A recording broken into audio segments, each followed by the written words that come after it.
le service photo là, ici le toit région, ici on a le service.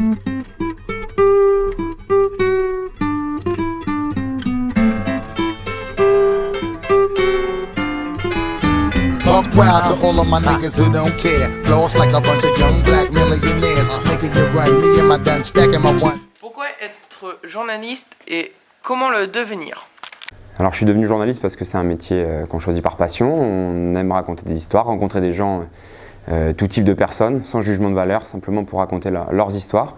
Et pour y arriver, il a fallu faire un chemin un peu biscornu, puisque je voulais faire absolument autre chose. Je voulais travailler avec des jeunes comme vous, et puis finalement je me suis rendu compte que je voulais raconter l'histoire des autres, et j'ai intégré une école qui forme à ce métier-là.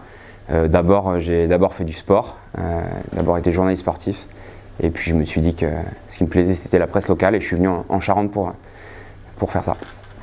Le travail dans la peau de Pascal Lefebvre, c'est comment? C'est varié, une journée de travail c'est long, ça commence à 9 h du matin, on fait beaucoup d'ordinateurs à mon poste à Charente Libre puisque je relaie les informations nationales et internationales pour vous les lecteurs. Voilà, et puis une petite pause pour manger et puis parfois du terrain en Charente. Quelles qualités et quels défauts ont les journalistes? Je pense que pour être journaliste, il faut être curieux, c'est le critère le plus important. Ça, c'est parfois un défaut dans la vie de tous les jours parce que tout le monde ne l'est pas et ça peut être interprété comme ça par d'autres. Sinon, il faut aussi être sociable, savoir parler à plein de types de personnes, des jeunes, des moins jeunes. Et puis, je dirais qu'en termes de défauts, c'est quelque chose qu'on nous reproche assez souvent, c'est qu'on est pressé. On a moins le temps que les autres et il n'est pas rare que quand on veut faire quelque chose, écrire un sujet, on harcèle un peu les gens et ils ne sont pas toujours très contents. Voilà. C'est peut-être le défaut qu'on a le plus au travail. Pascal, une ou deux anecdotes amusantes et effrayantes à nous raconter? Je commence par une anecdote effrayante. J'étais journaliste en Normandie, c'était mon précédent poste avant de venir en Charente. Et je débute mon travail au Havre. Et quelques semaines après seulement, jeune journaliste, j'apprends en arrivant au travail à 5 h 30 du matin que l'usine Lubrizol de Rouen, qui est une usine de produits chimiques, vient d'exploser.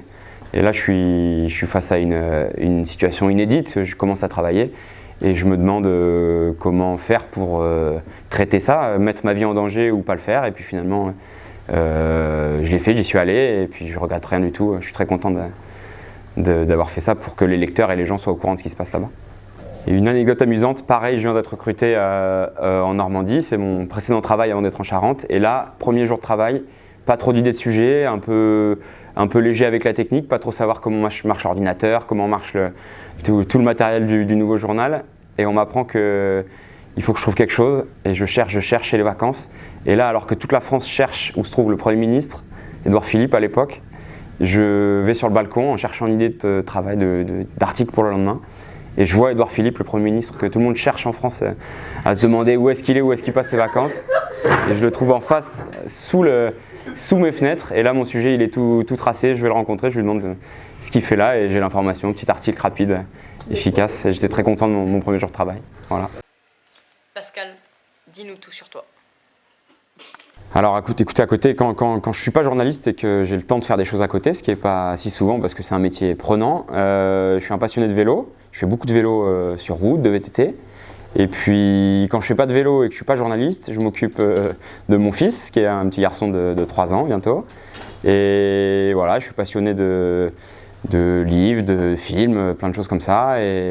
Et puis aussi pour l'anecdote, avant d'être journaliste, une de mes passions, qui était aussi un peu un travail de temps à autre, c'était de travailler en colonie de vacances. Donc j'étais beaucoup avec des jeunes de l'âge et je pense que ça m'a beaucoup aidé à devenir journaliste ensuite pour l'intérêt que j'ai pour les gens et leur parcours, voilà, quel qu'il soit.